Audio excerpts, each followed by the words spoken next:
Financial Survival Network, helping you to survive and thrive in the new economy. Get our complimentary newsletter at financialsurvivalnetwork.com. This is the Financial Survival Network. Hi, it's Kerry Lutz. I recently decided to move my retirement account into physical precious metals to hedge against the coming times. If you want to move an existing retirement account into physical precious metals that you can hold in your hand, tax-free, there's no company that can do it more quickly and efficiently than Regal Assets. It took them just 24 hours to open my new IRA account, and all I had to do was fill out one simple form. The best part is that Regal Assets does all the work for you. They cover the setup and administrative costs for 2013. If you're interested in making the same move I did, call 855-678-6620, 855-678-6620. That's 855-678-6620, or visit them at regalassets.com. You'll be glad you did, and tell them Kerry sent you. You are listening to the Financial Survival Network.com. I'm Kerry Lutz on 1230 WBZT. Well, with us now, you know her well. You're familiar with Juggling Dynamite. And, well, in some parts of the world, they're juggling crack pipes, especially if you are the mayor of Toronto. And Danielle Park is with us now to discuss mentors and inverse mentors, as she called it. Danielle, welcome back. How are you? Hey, I'm good, Kerry. Thanks. Hey, so this guy, why hasn't he been, Mayor Rob Ford, why has he not been driven out of town? All right, if he smoked a little marijuana, okay, so it's like having a couple of martinis after a hard day at the office. I challenge anybody to distinguish having 3 martini lunch or smoking a joint. But the guy is smoking crack, for crying out loud. And, the guy should be gone now. Don't you have any laws against this stuff in Canada?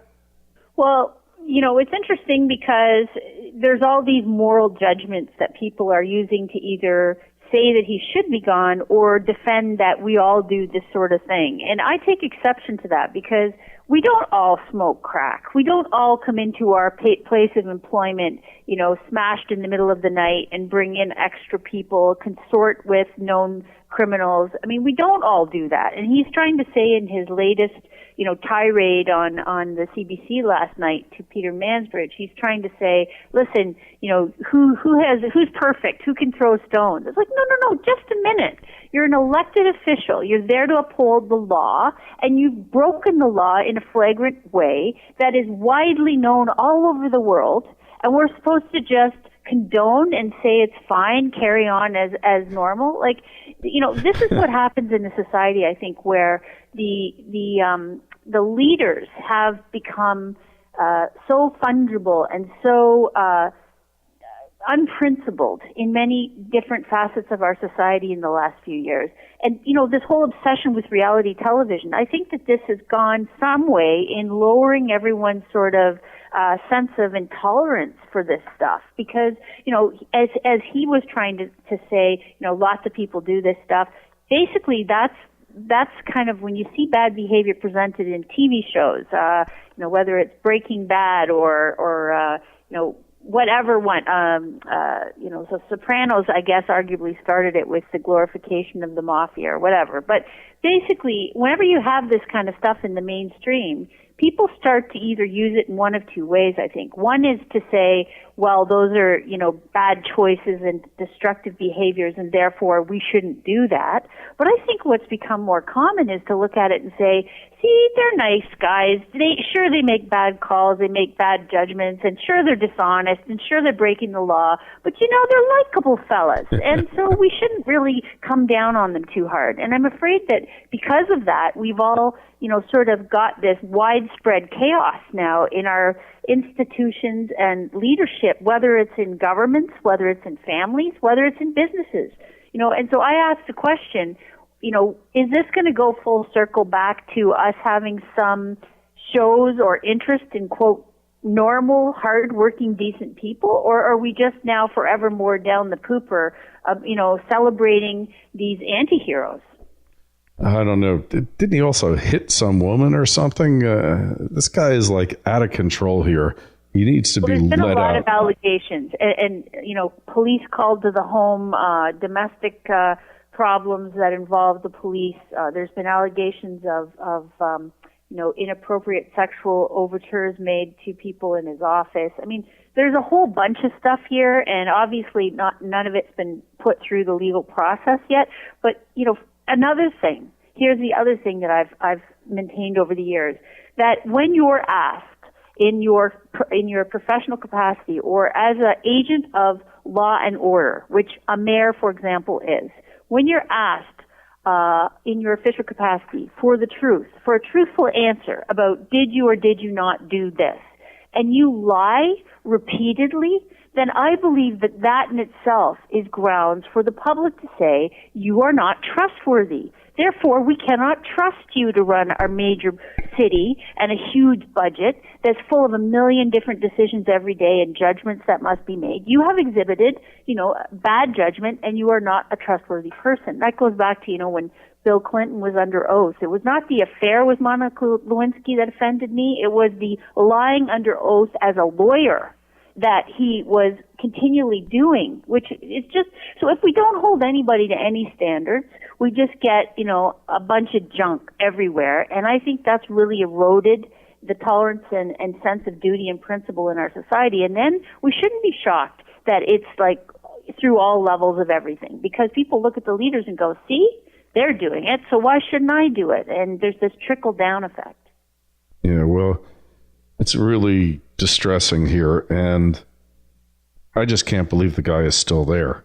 I mean, but maybe he'll be shipped off to the U.S. and he can go run for mayor of Washington, D.C., because he seems eminently qualified to me.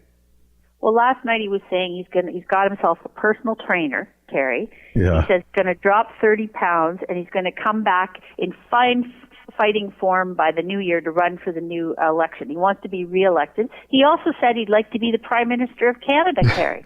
So tell you what, if Mayor Rob Ford becomes Prime Minister of Canada, I'll be looking for a new country to move to. So maybe the U.S. will look like the best of the two options in that case. Goodness. And is there any wonder when you got things like this happening that Bitcoin broke $1,000 very briefly overnight, and now it's back down to the 600s? Well, you know what? I think that it is indicative of the insanity of our times that we are living in a world where look at the report this morning on the jobs data that came out just before the last election. Yeah, it was cooked. We all knew that. It was cooked. You knew that, right? People are now admitting that that there was that they cooked basically massaging of numbers to make it look a certain way. That's what I'm talking about. We're living in a time when there's no truth police, it seems, on duty anywhere, or certainly not the ones that should be. They're not apparently fulfilling their duty. They think they can fudge and manipulate all the information and data. There's this massive control of media sources, and they are all unified by their corporate sponsors to give the same message that is in support of those business models.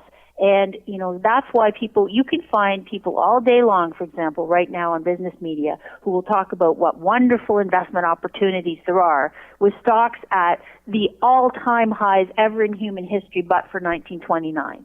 Okay? But you can find people all day long who will talk about how they are the most attractive investment opportunities right now.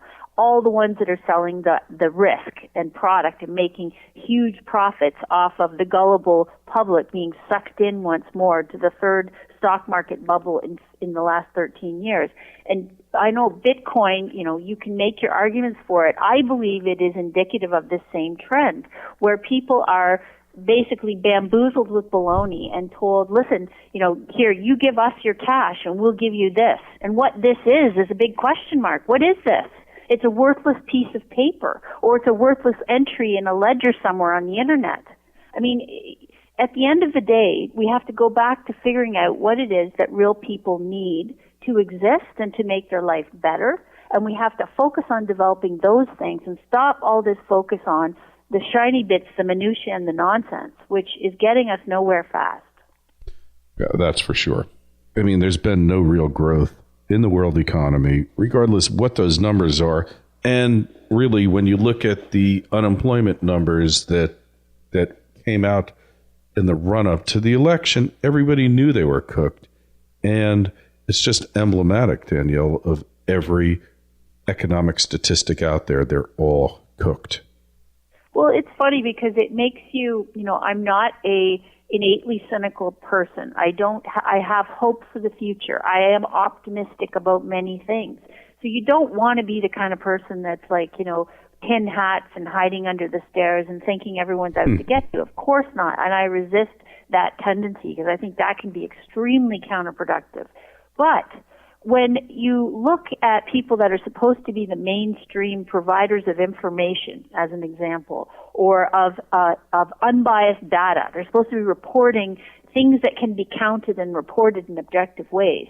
When you realize that they're putting spin all over the place, you really start to be jaded in your view and say, wow, I have to actually go do the source work myself 100% of the time now. I can't afford to listen to the spin doctors because they are seriously reckless and they're harming people. I mean, look at the article I put on about the pension shortfalls, Kerry.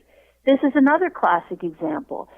For the last 13 years, pension boards have been meeting with risk-selling people who are giving them advice on how to manage these funds, which are needed to support real people in their old age. And their message has been, don't worry about topping up your funding. Don't worry about increasing your contributions or cutting what you're promising people you're going to spend or pay out.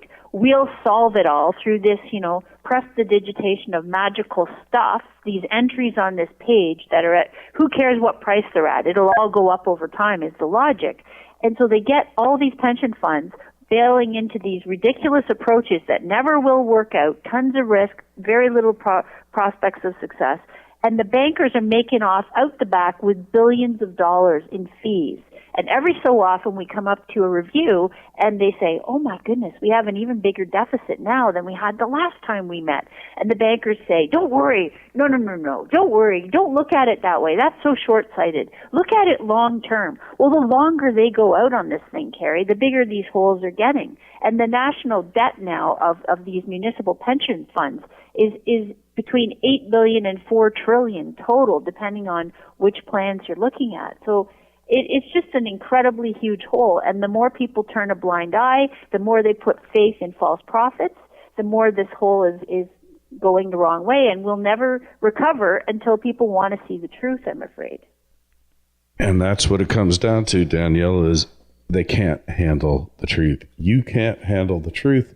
We've been talking on the Financial Survival Network from the start about the fact that none of these pensions are funded properly, that none of them are going to pay you the retirement that you're expecting unless you're planning to die in the next 7 or 8 years and you're going to collect up until the day you die. But if you're going to be out there 30, 40 years, 20, 30, 40 years, forget about it. You're never going to get paid because actuarially they're unsound. And as a practical matter, the taxpayers of the future are not going to pay it. They're just not going to be able to afford to pay it, and they're going to refuse, and you're going to be left holding the bag. So what are you going to do about it? And if you were one of these government workers, Danielle, what would you do about it? Well, I've been trying to tell people over the last several years, you have to focus on paying off your debt, figuring out a way to have enough income to support the lifestyle that you designed for yourself. And you can't afford to put blind faith in people who are paid to sell you things. So that means most of the financial services world is out to take money from you and give you lots of risk. And the risk has not been working out now for the last 13 years of this secular bear. Everyone's going mad about the fact that the S&P 500 is, breached 1,600 yesterday. On any sort of over the last 13 years, Kerry, if you look at what it's actually done, it has barely made 1% a year. And you've been on this insane roller coaster, up, down, up, down, up, down. So here we are back right at bubble valuations. You've got central bankers saying this insane things like Janet Yellen, again, living in this little bubble where she pretends the math isn't what it is. She's supposed to be brilliant in math, right? She's one of the people that's actually had postgraduate training in econometric math, and yet she refuses to recognize it. She says, no, we don't have any bubbles. So as long as everybody is in shutdown mode, taking their fees and not worrying or not accountable for outcomes, it's never going to get better. So the individual can do that. They can take charge of their own math, their own plan, their own risk exposure. They can stop following the herding of the sheep that's happening by, and it's very disturbing because, sad. As I say, it's really so sad. mainstream. And the whole revolving door thing between government regulators. Look at Tim Geithner announcing on the weekend that he's going to go take a job, in Wall Street, basically. And a year ago, he was saying that would never happen, because he would never go back to work with the people he was having to regulate. It's all a farce. So we need to actually put back, and this is the only thing the political process, I think, is really excellent at, designed to do, is to put back those lines on the road to say, sorry, but we're not going to let people go through revolving doors in and out of government and back to business and, sell our secrets, basically, to make themselves rich. So we have to stop that, and then you have to stop the risk sellers taking money for, quote, advice when it's actually not advice. There is some move afoot on that, by the way. The FINRA and a bunch of organizations are actually pushing to get fiduciary standards brought into the financial sales business in the U.S. And, of course, the industry's been pushing hard against that for a long time. Yeah. But I think that at the end of this secular bear phase, when valuations collapse once more, which I am quite sure they will, I can't tell you if it's going to happen this month or this year, but we are so wildly overbought here and such, so many flashing signals to warn people that these prices are not going to be sustainable. So once we get the next big meltdown, I think that there's a possibility that then we'll have another attempt or interest in seeing truth and taking account of numbers and actually holding people accountable. And so I look forward to that day. I sure hope it comes sooner rather than later, because the alternative here, Danielle, collapse of the entire system, the entire Western economic system. That's really what we're looking at here, isn't it? Well, I don't think so. I think the collapse of the financial bubbles, absolutely, and the people who have been dependent upon financial bubbles for their sustenance. So that's a whole bunch of industries and a bunch of people in certain sectors. But for the real economy, for real people that are making things and consuming actual products, I think that there will always be a real economy. It will not be valued at the, bubble valuations that are prevalent today. But it's not a collapse of the free world I'm talking about. I'm talking about a relief from being held hostage by these, basically liars and thieves. And the world has become supportive. And what we've done is we've taken the liars and thieves, we've let them run amok, we've paid them handsomely, and we've exalted them to positions of power and leadership in our community. And that's why we're all paying such a horrible price. So I think the next time they're revealed to be fraudulent, the weight will shift back to, real people in the real economy and things that matter. And so that's why I'm optimistic. We've had that before many times in history. I think it's a long cycle. It's a frustrating one for anyone that's waiting for a return to sanity. But I do think it's coming. All right. So it's the shift back to the real economy, huh? And real people. Yeah, and things that matter, and away from, all this, like the obsession with social media right now, people throwing around, numbers. There's no doubt that tech's been in another sort of mini bubble in the last couple of years with the whole focus on social media and billions of dollars being paid out for, these platforms that don't actually produce revenue and income, but have followers for free that they hope to transition over to paying subscribers or something, right? So you've got this again.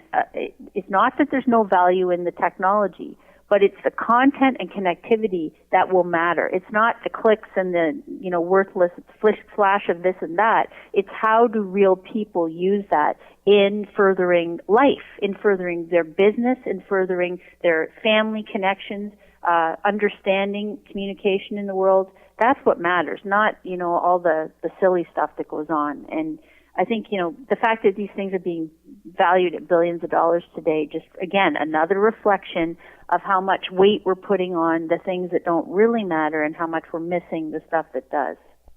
And on that note, you can find Danielle, and she's doing a weekly podcast now on jugglingdynamite.com. And, of course, go to financialsurvivalnetwork.com, sign up for the newsletter.